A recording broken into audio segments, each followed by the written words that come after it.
Hello, welcome to our channel, welcome to Amy's channel. आज जो मैं रीडिंग कर रही हूँ, मैं ये रीडिंग कर रही हूँ कि आपका पर्सन क्या सोचता है जब आपकी उनसे लास्ट कम्युनिकेशन हुई थी। तो what they think about that, how does he और शी फील। ठीक है। और ये सिर्फ ये है कि ये अब नो कॉन्टेक्ट सिचुएशन है। ठीक है, ये नहीं है कि आप कोई इवेंट सोच के या कोई चीज सोच के आप फिर दोबारा मिल गए हो। नहीं, ये चीज ये है कि आपकी उसके बाद उनसे कोई कम्युनिकेशन नहीं है, तो अब वो कैसा फील करते हैं। ठीक है। तो ये जर्नल रीडिंग है। मैं सेलेस्टिक टैरो यूज कर रही हूँ, सेल्टिक टैरो यूज कर रही हूँ, और उसके अलावा मैं अर्थ वॉरियर से एंजल के मैसेजेस निकालूंगी। जर्नल रीडिंग है और मेल टू फीमेल भी हो सकती है, ऑपोजिट भी हो सकती है। तो जो चीज रेजोनेट करे उसे लीजिएगा, जो चीज रेजोनेट ना करे उसको मत लीजिएगा, क्योंकि हर मैसेज आपके लिए नहीं है। मुझे लगता है, मैंने अभी जब कार्ड ही पकड़े हैं, मुझे लगता है आप लोगों की जो लास्ट कम्युनिकेशन जो हुई थी वो बहुत इमोशनल थी। अगर इमोशनल नहीं थी तो उनकी तरफ से नहीं थी, आपकी तरफ से इमोशनल थी। मुझे ये भी लगता है कि आपका पर्सन जो है वो इस चीज़ को रियलाइज करता है कि उसने आपके साथ जो लास्ट कम्युनिकेशन की थी वो, यानी कि वो इस तरीके की नहीं थी, उनको ऐसी बात नहीं करनी चाहिए थी। अगर आपसे उन्होंने कोई बहुत गलत बात की थी या उन्होंने आपको लेट डाउन करने की कोशिश की थी, क्योंकि मैंने जब कार्ड पकड़े बड़े इमोशनल फीलिंग्स हुई हैं मुझे, और बहुत इमोशनल कहते हैं ना, टची एनर्जीज मुझे फील हो रही हैं। मुझे ये लगता है कि आपके पर्सन जो हैं उन्होंने, चाहे वो मेल थे या फीमेल थे, उन्होंने आपको हर मुमकिन ये कोशिश की बताने की, चाहे मैसेजेस के थ्रू या कम्युनिकेशन के थ्रू, कि इस रिश्ते के ख़त्म होने में आपका बहुत बड़ा हाथ है। उन्होंने ब्लेम गेम खेलना शुरू किया और आपके ऊपर ब्लेम डालने शुरू किए। देखते हैं कार्ड्स में क्या आता है। ये वो एनर्जीज हैं जो मैंने कार्ड को सिर्फ पकड़ के फील की हैं। सबसे पहला आपका जो कार्ड आया है वो आया है 7 of once, Aries, Leo, sage, chariot, Cancer, lovers, Gemini, twin flame energy, 6 of shield, 6 of pentacle, Taurus, Virgo, Capricorn and 2 of cup, Cancer, Scorpio, Pisces. मुझे जो यहाँ पे आप लोगों की जो एनर्जी दिखी है फिलहाल, मुझे लगता है कि जो आप लोगों की लास्ट कम्युनिकेशन हुई थी वो बहुत इमोशनल, जैसे मैंने अभी जिक्र किया है, मुझे लगता है बहुत इमोशनल नोट पे ख़त्म हुई थी। मुझे ये भी लगता है कि आपके पर्सन ने बहुत कोशिश की कि आपको इस बात का यकीन करें कि अब ये रिश्ता नहीं चल सकता है, लेकिन दिल से आप लोगों को लगता था ये रिश्ता बहुत अच्छे से चल सकता है अगर वो आपके साथ सिंसियरली इस रिश्ते को निभाना चाहें। क्योंकि मुझे लगता है उस पर्सन को, जैसे ये आपका आया है card 7 of wands like Aries, Leo, sage, मुझे लगता है कि आपके पर्सन ने पहले से ही चैलेंजेस पे गिव अप कर दिया था और वो मूव ऑन होना चाहता था। उसने अपने हर चीज को ये सोच के आगे कर लिया था कि नहीं, अब कुछ नहीं हो सकता इस रिश्ते में, इनपुट डालना बेकार है। और शायद आप वो पर्सन थे जो हमेशा इस चीज को चाहते थे कि किसी तरह चल सके, किसी तरह मूव ऑन हो सके, लेकिन वो चीज कभी नहीं हो पाई। मुझे ये भी लगता है कि आपके पर्सन ने जो लास्ट आप लोगों की कम्युनिकेशन हुई थी या जो बात हुई थी, उसमें कहीं ना कहीं आपने बहुत इस बात को चाहा कि आप इस चीज को बोल सकें कि नहीं, हमारी इतनी भी कॉन्फ्लिक्शंस नहीं है कि रिश्ता ना चले, लेकिन शायद आपका पर्सन इस चीज को मानने को तैयार नहीं था। उसको इस चीज को एक्सेप्ट ही नहीं करना था कि इस रिश्ते को चलाना है। मुझे लगता है आपने अपनी तरफ से बहुत कुछ देना चाहा, बहुत कुछ करना चाहा, लेकिन कोई चीज ना हो सकी। मुझे लगता है जो लास्ट कम्युनिकेशन थी, जो लास्ट आप लोगों की जो भी काइंड ऑफ कम्युनिकेशन, मेल में, मैसेज में, फोन पे जो भी कम्युनिकेशन थी, मुझे लगता है वो उनको ये फील हो चुका था कि हम दोनों को अलग होना ही हम दोनों के लिए बेहतर है। मुझे लगता है आपने उनको बहुत हीलिंग काइंड ऑफ वाइब्स देने की कोशिश की और उन्होंने इस बात को फील भी किया यानी कि मुझे ऐसा नहीं लगता कि उन्होंने आपको नहीं फील किया, नहीं, उन्होंने फील भी किया, लेकिन उनको ये लगता था कि इस रिश्ते का ख़त्म होना हम दोनों के लिए बहुत बेहतर है, मूव ऑन हम दोनों के लिए होना बहुत बेहतर है। हालांकि वो ये जानते हैं कि आपके साथ उनकी जो कम्युनिकेशन, जो आप लोगों का जो रिश्ता है या कनेक्शन है, वो बहुत अलग टाइप का है। वो इस चीज़ को बहुत अच्छे से जानते थे, लेकिन मुझे लगता है फिर भी वो उस चीज़ को अंडरस्टैंड करते करते करते करते बहुत देर कर चुके थे। उन्हें लगने लगा कि नहीं, शायद मुझे जो है इस रिश्ते से इसलिए निकल देना चाहिए कि वी ऑलरेडी गिव, यानी कि उनको ऐसा लगता था we already give each other lot of chances, lot of times we try to control our relationship, but it's useless. मुझे ये भी लगता है कि आपके पर्सन दो राह का सवार रहा हमेशा। आपने हमेशा उनके ऊपर फोकस करके उनको मोहब्बत और अपनी हर चीज देनी चाहिए, और उस पर्सन ने हमेशा दो चीजों में सवार रहा। वो हमेशा दो चीजों को कंपैरिजन करता था। मुझे ऐसा लगता है, हालांकि 2 ऑफ पेंटिकल यहाँ नहीं आया है, मुझे लगता है कि वो आपको हमेशा किसी और चीज के साथ जगल करते रहे हमेशा। मुझे लगता है कि उनके चाइल्डिश बिहेवियर और उनके इमेच्योर उनके डिसीजंस बहुत बहुत आपकी ज़िंदगी पे असरअंदाज हुए। इवन दो कि वो ये सोचते हैं कि हम दोनों एक दूसरे को मिरर करते हैं, एक दूसरे का पार्ट हैं, एक दूसरे का अच्छा लाइफ पार्टनर बन सकते हैं, लेकिन उन्हें लगता है कि it's too late for that. वो चाहते हैं कि वो अपनी ज़िंदगी में आगे बढ़ें और अपनी ज़िंदगी में बहुत सारी वो चीज़ें पिक करें जो वो चाहते थे। मुझे ये लगता है कि जो लास्ट कम्युनिकेशन थी, आपने शायद उनको ये मेंशन, चाहे मेल या फीमेल हो, आपने ये ज़रूर मेंशन किया होगा कि हम इस रिश्ते को चला सकते हैं, हम दोनों के इख्तिलाफात या हम दोनों के कॉन्फ्लिक्शंस इतने नहीं हैं कि हम ये ना कर सकें, चाहे वो ट्रेडिशन वे में हो, चाहे लैंग्वेज के में हो, लॉन्ग डिस्टेंस में हो। आपने बहुत कोशिश की, लेकिन वो यही सोचते रहे कि नहीं, इसमें अब मेहनत करने का फायदा नहीं है। और शायद उन्हें ये बात बहुत पहले ही रिश्ते के स्टार्ट में समझ आ गई थी, और वो इस चीज से भाग रहे थे, इस चीज को समझना नहीं चाह रहे थे।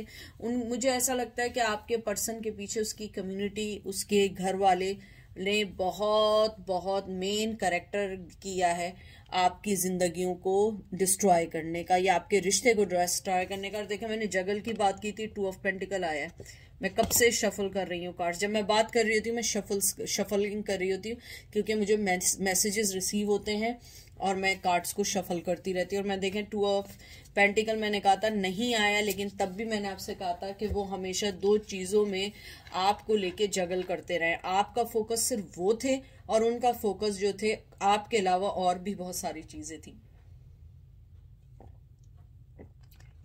मुझे ये भी लगता है कि आप बहुत ग्राउंडेड पर्सन थे, बहुत ज्यादा। यहाँ पे टॉरस विर्गो कैप्रिकॉर्न की एनर्जी है। मुझे लगता है कि आप बहुत डाउन टू अर्थ पर्सन थे, हर चीज को बड़े दिल से करने वाले, बड़े मिच्योरली करने वाले। मुझे लगता है आप लोग जल्दबाज नहीं है, आप लोग हर चीज को बड़ा सोच समझ के करते हैं। आपने जब उस शख्स को या पर्सन को या मेल या फीमेल जिसको पिक किया था, आपने बहुत सोच समझ के किया था, और आपको लगता था ये रिश्ता चलेगा, हम आगे बढ़ सकते हैं, हमारी जिंदगियों में बहुत सारे चेंजेस आ सकते हैं। लेकिन वो पर्सन जो है वो हमेशा एक चाइल्डिश बिहेवियर में रहा है। मुझे लगता है वो बहुत जल्दी चीजों से उकता जाता है या उकता जाती है, हर चीज के पीछे भागना और उसके बाद जब वो चीज हासिल हो जाए उससे उकताहट हासिल करना। मुझे ये भी लगता है कि आपने अपनी जिंदगी में आपने 100 नहीं, आपने 200% दिया। और मुझे लगता है शायद अब आपको इस बात का, मुझे लगता है कि आपकी जिंदगी में इफ या काश का कोई वर्ड नहीं है।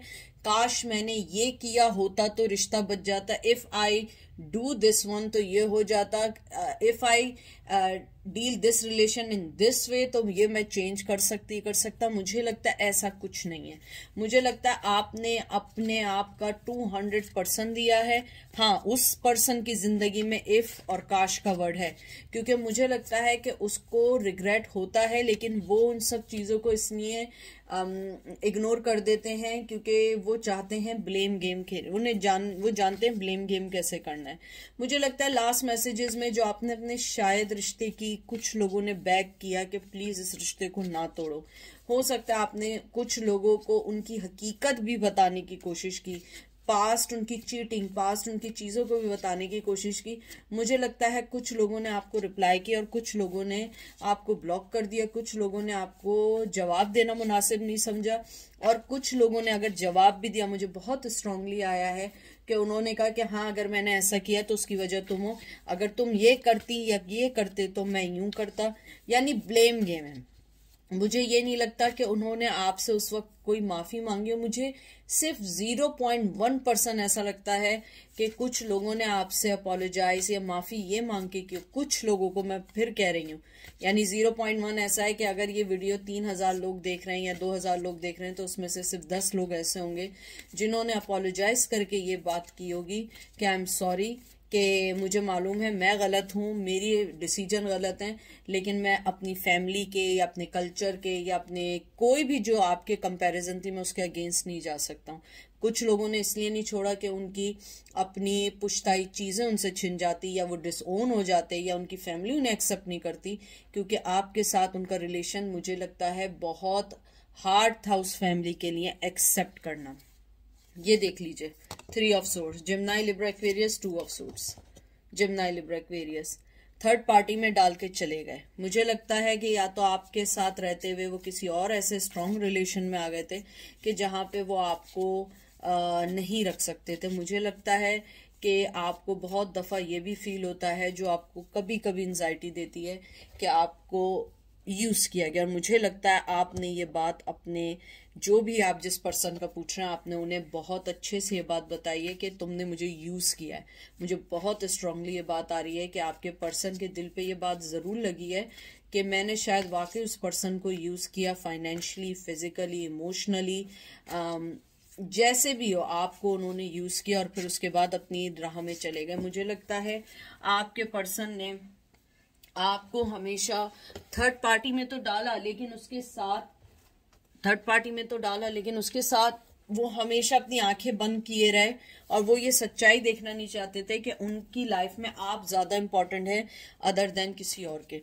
लेकिन फिर भी आपने कहा नहीं यार, चांस दो, चांस दो, चांस दो, और इस चांस में बहुत सारी जिंदगी के पल आपके निकल गए। मुझे लगता है बड़ी कोल्ड, बड़ी लगी बंधी एनर्जी है आपके पर्सन की, क्योंकि उसके साथ प्रॉब्लम यह है कि वो सिर्फ अपना फायदा सोचता है और उस फायदे के अलावा वो कुछ नहीं सोचता है। मुझे ये भी लगता है 3 ऑफ सोर्ड्स जो एनर्जी आई है, मुझे लगता है कि शायद आपको बाद में पता लगा था कि किसी थर्ड पार्टी में, लेकिन ये एनर्जी आपके लिए बड़ी पेनफुल रही है, ये बड़ी सॉरो रही है, और ये 100% आपकी सेपरेशन का है। यानी मुझे लगता है जो मेरे व्यूवर्स देख रहे हैं, आप लोग बहुत अरसे से सेपरेशन में, 99% लोग बहुत अरसे से सेपरेशन में हैं।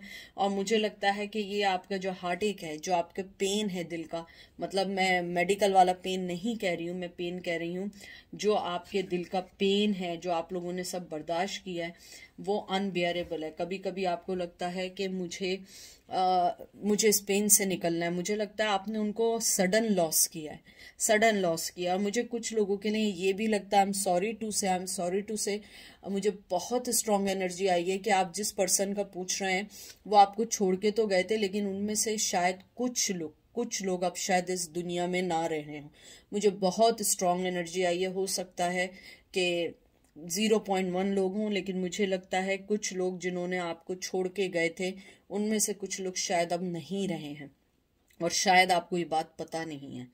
मुझे ये लगता है कि मुझे जो एनर्जी हो रही है, आप बहुत इमोशनली सफ़र हुए हैं, बहुत इमोशनली सफ़र्ड हुए हैं, और आप लोगों ने अपने आप को बहुत कोशिश की कि आप निकल जाएं, लेकिन नहीं निकल पाए। और यही वजह है कि आपके पर्सन ने भी आंखें बंद की हुई हैं। वो नहीं चाहता है कि मैं इस खौफ या इस डर को देख सकूं, क्योंकि उन्हें लगता है कि अगर वो आपको देखेंगे तो आप उनकी आंखों का डर, आप उनका रियल फेस पहचान जाएंगे। मुझे लगता है ये भी सेपरेशन का, टॉक्सिक रिलेशन का कार्ड है। मुझे लगता है कि आपका पर्सन जानता है कि उसने किस तरीके से आपको मिसयूज करके अपनी जिंदगी में हंसी खुशी चले गए। लेकिन मैं आपको एक बात बताऊं कि आपका पर्सन भी इतना खुश नहीं है जितना आप समझ रहे हैं। मैं बार बार ये बात कहती हूँ, बार बार ये बात कहती हूँ। मुझे लगता है कि आप जैसे जिस विजन में देख रहे हैं, आपको वो विजन क्लियर नहीं है। आप वो देख रहे हैं जो वो दिखाना चाह रही हैं, दिखाना चाह रहे हैं। मुझे लगता है आपने अपने दिल को प्रोटेक्ट किया है और आपने इस रिश्ते से निकलने की कोशिश की है, इस हार्ट से निकलने की कोशिश की है, लेकिन फिर भी जब आप ओवर थिंक करते हैं, इतना ओवर थिंक करते हैं, इतना ओवर थिंक करते हैं, निकल नहीं पाते हैं। मुझे लगता है कि आपका पर्सन ने जो आपके दरमियान लास्ट कम्युनिकेशन या लास्ट मैसेजेस एक दूसरे से एक्सचेंज हुए थे, मुझे लगता है कि वो उसको भूले नहीं हैं। वो जानते हैं कि वो बहुत पेनफुल थे और कुछ लोगों ने आज तक वो मैसेजेस संभाल के रखे। अगर आपने कोई वॉइस मैसेज छोड़ा था और उसके बाद उन्होंने आपको कभी कांटेक्ट नहीं किया, वो वॉइस मैसेज वो आज भी सुनते हैं और उनको लगता है कि अब वो आपके से नज़रें मिलाने के काबिल नहीं रहे। वो बहुत ज़्यादा सोचते हैं कि उन्होंने आपके साथ बड़ा गलत व्यवहार किया या आपको बहुत मिस यूज किया, यानी कि ऐसा तो आदमी उस आदमी के साथ भी नहीं करना चाहता है जिससे वो नफरत करता है, लेकिन आपके साथ किया, हालांकि आप इतनी मोहब्बत करने वाले पर्सन थे। ये रीबर्थ का कार्ड आया है, आपका डेथ का कार्ड आया है, सेकंड चांस, स्कॉर्पियो की एनर्जी। मुझे लगता है कभी कभी आपका पर्सन सोचता है कि मैं नई स्टार्ट करूं, किसी तरह आगे बढ़ जाऊं, किसी तरह मैं कोई डिसीजन ले लूं, लेकिन मुझे लगता है कि यू गाइज आर डन। यानी कि तो बहुत सारी मेरी उसमें आ ही रहा है कि आप लोग डन हो चुके हैं, लेकिन मुझे ऐसा लगता है कि आप डन तो हो चुके हैं, लेकिन आप फिर भी चाहते हैं कि कम से कम मुझे कुछ तो बताओ, कुछ तो बताओ। और ये जो लास्ट कार्ड, ये जो आपका ये रीबर्थ का आया, ये एक जर्नी का कार्ड है। न्यू स्टार्ट के साथ न्यू जर्नी। आप देख रहे हैं बच्चा है और यहाँ पे रोशनी है और वे है। मुझे लगता है कि आपका पर्सन चाहता है कि आपसे मिले और मुझे लगता है आप चाहते हैं कि आपको कहते हैं ना कि आपको वो सारे जवाब मिले, वो सच्चाई मिले जो उन्होंने आपको कभी क्लियर नहीं की। ये रिकन्सिलिएशन का भी कार्ड है और मुझे लगता है आपका पर्सन चाहता है कि वो आपसे मिलके आपके साथ आपको वो सारी चीज़ें बताए जो उसने आपके साथ की और जो उसने रियलाइज़ की। लेकिन मुझे लगता है कि आप लोग इस मूड में नहीं हैं और शायद वो शख्स भी अभी पर्सन ना भी आना चाहे। मुझे लगता है आपका पर्सन जो है, आई एम सॉरी, ये जजमेंट का कार्ड है, ये डेथ का कार्ड नहीं, आई एम सॉरी मैंने गलत बोला था, जजमेंट का कार्ड है। ये आपको ये भी बताता है कि आप अपनी न्यू लाइफ को, अपनी ज़िंदगी में कैसे जस्टिस के बाद आप कैसे अपनी ज़िंदगी को न्यू स्टार्ट कर सके, कैसे सेकंड चांस अपने आप को दें। मुझे लगता है आपका जो पर्सन है वो आपको दोबारा देखना चाहता है। मुझे लगता है कि शायद आपने लास्ट मैसेजेस में, कम्युनिकेशन में कुछ ऐसी बातें कही थी जिसके बाद उनके पास कोई चॉइस भी नहीं थी कि वो आपसे रिकन्सिलिएशन करें, आपकी लाइफ में बैक आए। शायद आपने उनका असली चेहरा उन्हें दिखा दिया था और अब वो ये सोचते हैं कि ये बहुत हार्ड है। Night of shield, night of pentacle, taurus, Virgo, Capricorn. मुझे लगता है आपका पर्सन आपके पास अगर आया भी बहुत स्लो पोजीशन में है और ये बहुत स्लो कार्ड है, बहुत स्लो कार्ड है। तो मुझे लगता है कि अगर उसने इन फ्यूचर भी आपसे कोई मैसेज किया, कोई बात की, उसको टाइम लगेगा। एकदम कोई चीज़ नहीं होगी। कुछ लोगों के लिए हो सकता है लेकिन कुछ के लिए नहीं हो सकता। मुझे लगता है कुछ लोगों के लिए अगर कुछ होगा भी उसका कोई आउटकम नहीं होगा, वो जस्ट एक रेगुलर टॉक होगी जैसे एक दोस्त दूसरे दोस्त से करता है, यानी कोई आपको इतना कोई क्लोजर नहीं मिलेगा। मुझे पता नहीं, बार बार लगता है कि लास्ट टाइम आपने अगर कोई वॉइस मैसेज छोड़ा था या कोई टेक्स्ट किया था तो मुझे लगता है कि वो चीज़ उन पे बहुत असरअंदाज हुई थी और दे फेल्ट के वाकई कि उन्होंने आपके साथ गलत किया। वो बहुत स्ट्रांगली जानते हैं कि उन्होंने आपके साथ गलत किया। और ये देखें, 6 of cup, Cancer, Scorpio, Pisces and knight of cauldron, Cancer, Scorpio, Pisces and ace of cauldron, Cancer, Scorpio, Pisces and ace of shield, Taurus, Virgo, Capricorn. बहुत स्ट्रांग है कि वो आपकी लाइफ में वापस आना चाहते हैं, इमोशनली अटैच होना चाहते हैं, आपको इक्वल गिव एंड टेक देना चाहते हैं और आपके लिए उनका जो कप है वो ओवरफ्लो है। जो भी आपने उन्हें लास्ट टाइम मैसेज किया था वो उसको सोचते हुए आपको कोई ऑफर भी देना चाहते हैं, वो आपसे बात भी करना चाहते हैं, आपके पास मोहब्बत भी लेके आना चाहते हैं, लेकिन ये इतनी जल्दी होने वाला प्रोसेस नहीं है। इस प्रोसेस में बहुत टाइम लगेगा। मुझे लगता है कि आपका पर्सन जो है, जैसे ये वाला कार्ड आया है एस ऑफ शील्ड और एस ऑफ कप, मुझे लगता है कि आपके पर्सन न्यू बिगिनिंग चाहते हैं, और ये दोनों new beginning, new start, new offer के कार्ड है, न्यू इमोशंस के कार्ड हैं। और 6 ऑफ कप जो आपका आया है, आपको वो देना चाहते हैं। कुछ लोग आपके चाइल्डहुड फ्रेंड हैं, कुछ लोग अपने चाइल्डिश बिहेवियर की अपोलोजाइज करना चाहते हैं, और मुझे लगता है कि जो भी आपने उनसे लास्ट टाइम बात की थी वो उस चीज़ को नहीं भूलें। वो आज तक जब याद करते हैं उनका दिल एकदम बैठ जाता है कि उन्होंने आपसे इस टाइप की कैसे बात की, या आपने उन्हें जो उनका सही चेहरा दिखाया, उन्हें लगता है कि काश मैंने ये चीज़ पहले समझ ली होती तो मुझे ऐसा कुछ नहीं होता। मुझे ये भी लगता है कि आपका जो पर्सन है वो, अगर उसको मौका मिले, क्योंकि आपके में night of pentacle, night of cup दोनों आए, मुझे लगता है कि वो आपको वाकई कोई ऑफर देना चाहते हैं, लेकिन कब ये किसी को नहीं पता, क्योंकि उन्हें लगता है कि शायद जो लास्ट आप लोगों की कम्युनिकेशन हुई थी उसके बाद मिलना इतना इजी नहीं है। अब देखते हैं कि एंजल आपसे क्या कहना चाहते हैं। सबसे पहले आया है विराकोचा, ऑनर द लाइट। 43 नंबर बहुत इंपॉर्टेंट है। 43 इयर्स के हो सकते हैं, 43 मंथ्स आपको बिछड़े हुए हो सकते हैं। 7 नंबर बहुत इंपॉर्टेंट हो सकता है आपके लिए। मुझे लगता है कि एंजल आपको यही कहना चाहते हैं, सबसे पहले आप ऑनर करें अपने आप की लाइफ को, अपनी लाइट को, क्योंकि आपकी अपनी इनसाइड की लाइट ऐसी है कि जो दूसरों को रोशन करती है। आप अपनी जो आपको जो गाइडेंस ऊपर वाले की तरफ से मिलती है, आप उसको अप्रिशिएट करें, आप उस चीज को एक्सेप्ट करें, क्योंकि मुझे लगता है कभी कभी आप लोग इतना सोचते हैं कि कभी कभी वो चीज आपके हाथ से निकल जाती है। ओवर थिंक करना छोड़ दें। फिर आपका है अबोला medicine, remedy of the grandmothers. मुझे लगता है आपके ऊपर अपनी ग्रैंड मदर का हाथ है, चाहे दादी हो, नानी हो। मुझे लगता है एंजल आपको कहना चाहते हैं जो आपकी बेस्ट मेडिकेशन है वो आपकी मदर, आपकी ग्रैंड मदर्स हैं, उनकी ब्लेसिंग्स आपके ऊपर हैं।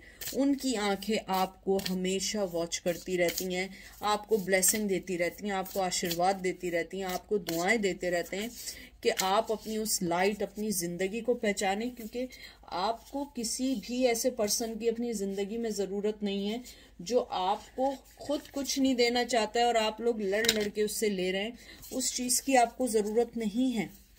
जो चीज आपको मोहब्बत नहीं दे रही है, आपको उस चीज की जरूरत नहीं है। आपको उन चीजों की जरूरत है जो आपकी जिंदगी को खुश करें। और एंजल आपको बहुत स्ट्रांगली कहना चाहते हैं कि आप अपने आप को पहचानिए, आप अपनी जिंदगी को पहचानें। आपके पास जो टाइम है आप उसमें उन लोगों को मोहब्बत दें जो आपको मोहब्बत दे रहे हैं, उनको मोहब्बत ना दें जो आपको, आपकी एनर्जी को ड्रेन कर रहे हैं। मुझे लगता है वो पर्सन आपकी एनर्जी को ड्रेन करता है। वो आपकी एनर्जी को, जब आप उसका सोचते हैं, आप एक कहते हैं ना कि एक अंधेरों में घुस जाते हैं कि ये क्या चीज है, मुझे क्यों ऐसा हो रहा है। और एंजल आपको कह रहे हैं कि जो आपकी लाइट है, आपके अंदर की जो एक खूबसूरत लाइट है, आप उसको निकालें, उसको फील करें। और आपके ऊपर आपकी ग्रैंड मदर का हाथ है।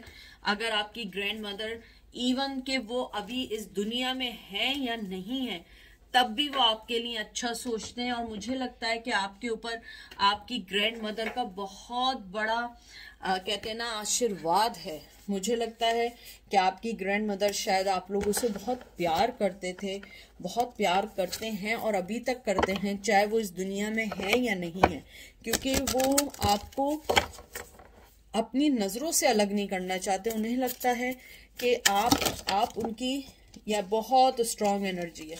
मुझे लगता है आपके एंसेस्टर अपनी एनर्जी भेज रहे हैं, और आई थिंक वो भी इस पेन में हैं जिस पेन में आप गुजर रहे हैं। मुझे लगता है कि आप लोगों को अपनी एनर्जीज को देखना चाहिए, अपने आप को समझना चाहिए, क्योंकि मुझे लगता है वही आपके लिए सही गाइडलाइन है। और ये देखें, गॉडेस ऑफ